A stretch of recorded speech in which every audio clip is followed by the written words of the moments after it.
Anak mai. Terap Yazid Burger macam ni mai. Masya Allah, dan ranjau punya. Bang, standby bang. Standby apa mai? Saya dah bagi tahu satu grup silat saya. Bulan puasa nanti mesti kita kena buka puasa kat kedai abang. Free. Oi mai, agak-agak lah mai. Itu abang kata kalau puasa buka puasa kat kedai Yazid Burger free. Ke? Tak tengok habis video tu. Abang jangan buat leceh satu gelanggang saya bagi tahu semalam. Tak, kami cakap puasa sunat, bukan puasa padu. Kalau puasa padu, beranak mai. Terap Yazid Burger macam ni mai. Mana boleh. Tak silat mai. Hang silap cakap, hang balik kena silat dengan aku mai. Oh tu bang. Tak apalah mai. Demi menutup malu tu, tak apalah.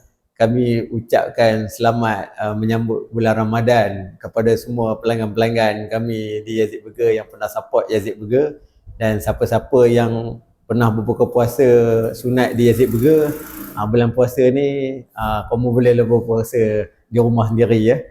Mat dengan kawan-kawan dia, dia harap buka puasa kat gelanggang sebab Yazid Burger punya gelanggang tutup. Jom kita berdakwah, bertaklim, bertazkiyah dan berhikmah. Masya Allah.